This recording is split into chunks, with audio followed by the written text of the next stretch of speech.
Oke, kita coba uh, menggunakan kursor eksplisit yang for. Misalkan kita tahu ada tabel kaprodi. Tabel prodi ada dua atribut, kode sama kaprodi, MITKKA. Dan kita tahu ada tabel mahasiswa dengan prodinya masing-masing. Ada Varenski. Jangan select bintang.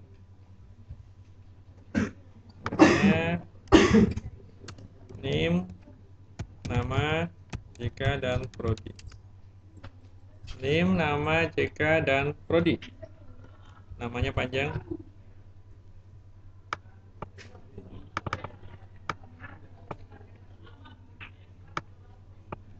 Namanya bisa saya tekan dulu. Jadi ada NIM, JK, ada prodi. Jadi prodi ini ada Varenski.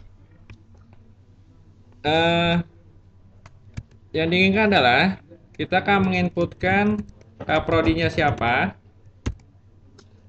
Misalkan kaprodinya adalah B. B itu adalah TK. Berarti nanti kalau TK diinputkan, maka yang muncul adalah mahasiswa dengan prodi TK saja, yaitu 104 dan 105. Berarti kan dua tabel. Kalau menggunakan query join, nggak ada kesulitan ya.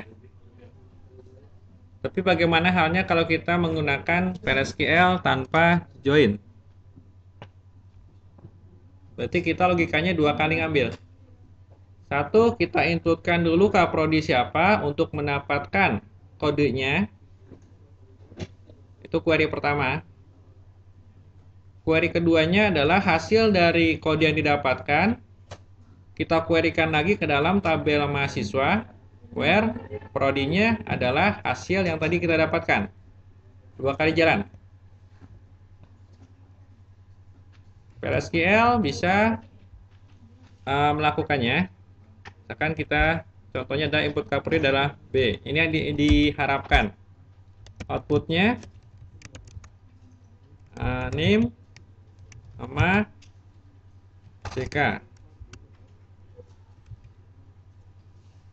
Tadi misalkan kalau B berarti prodinya adalah TK, outputnya adalah 104, namanya N berapa? N4, namanya N5. Ini N4, JK-nya adalah P dan L. P 105, N5, L. Ini harapan output yang diharapkan seperti ini. Kita buat PLSQL-nya declare begin end. Blok utama. Kursornya, untuk kursor bisa kita buat lebih dari satu. Jadi kursor pertama, misalkan kursor C1 dengan parameter, karena kita akan menginputkan kaprodinya siapa. Kursor C1 kita kasih parameter adalah kode 1 atau kode saja. Tipe datanya adalah varchar is, isinya adalah select. Kita akan mendapatkan ini kan kodenya kan, select kode, kebetulan namanya kode. From tabelnya adalah tabel prodi, where kaprodi sama dengan parameter kode. Oke, kita coba dulu satu.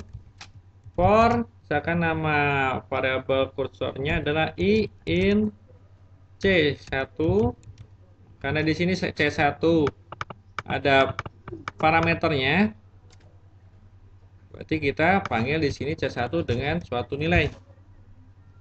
Misalkan dan input kaprodi. For i in C1 loop, tutup, and loop, tampilkan dbms output titik put line i titik apa, i titik kode, karena kita selectnya adalah kode. Oke, kita coba keluar ya. Ini kita akan mendapatkan kalau kita input B harusnya keluar TK. Copy. Coba isikan dulu. B. Nggak keluar. Kenapa? Udah belum server outputnya? Oh, coba lagi. B. Masih nggak mau.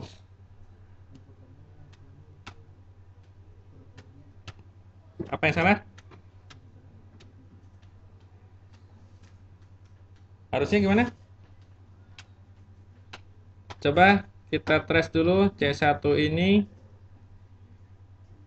Kita query manual dulu ya. Select kode from prodi where kaprodi sama dengan B. Dapat. Select kode from prodi where kaprodi sama dengan kode.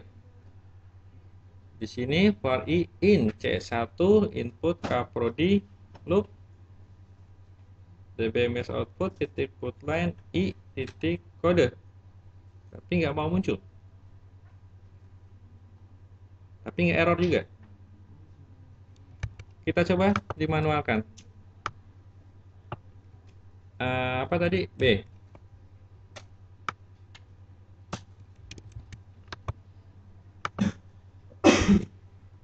Nggak ada? Oke. Coba kasih di sini in.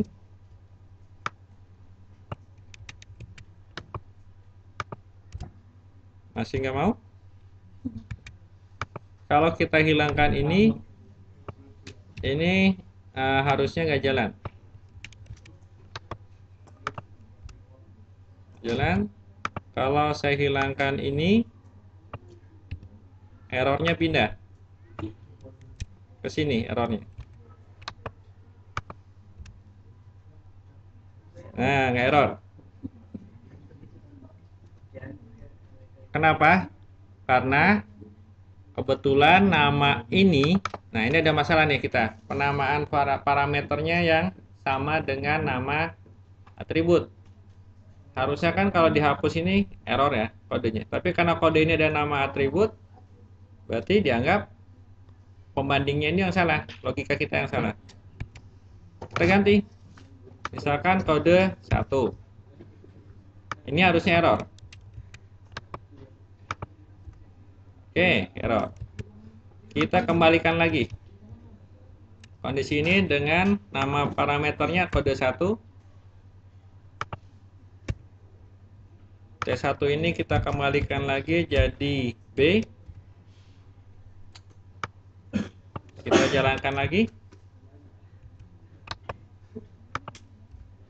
Sekarang dapat TK. Berarti hati-hati dengan penamaan nama parameter. Jangan sama dengan variabel. Jangan sama dengan nama atribut tabel. Karena akan bingung nanti programnya memilah-milah. Oke, TK dapat. Selanjutnya, kalau udah dapat TK, kita akan melakukan yang kedua.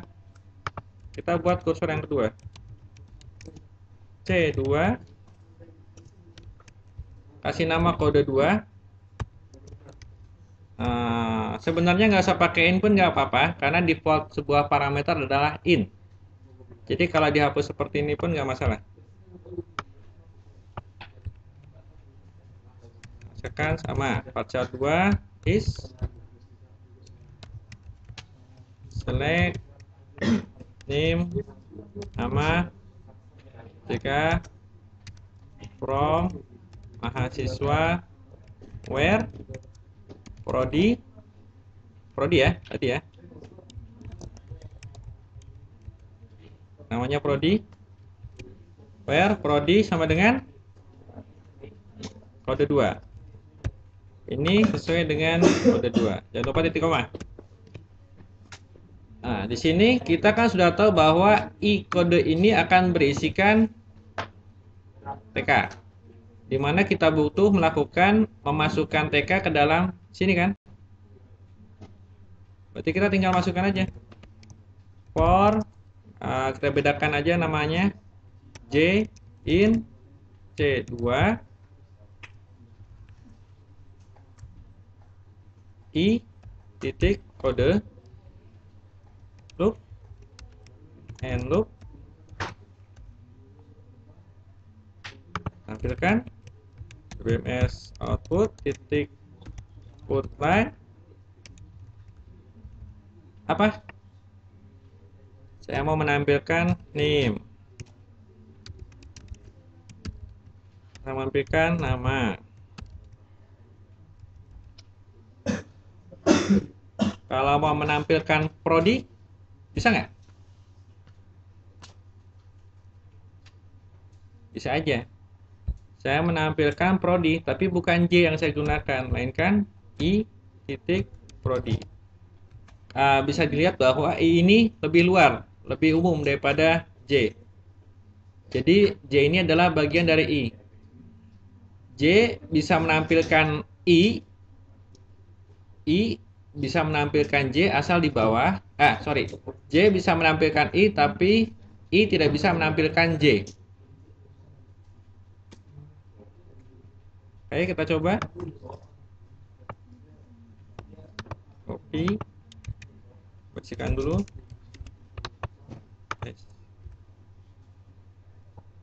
Ada yang salah? Ternyata bukan prodi, melainkan di tabel I ini kan adalah query C1. Ada nggak prodi di C1? Adanya kode. Gunakan kode. Copy. Paste lagi. Dapat TK. Tapi kan tadi TK-nya harusnya di input ya. B ini harusnya di input. Jadi kita kombinasikan dengan parameter substitusi. Input kprodi. Seperti ini. Bisa dinamis.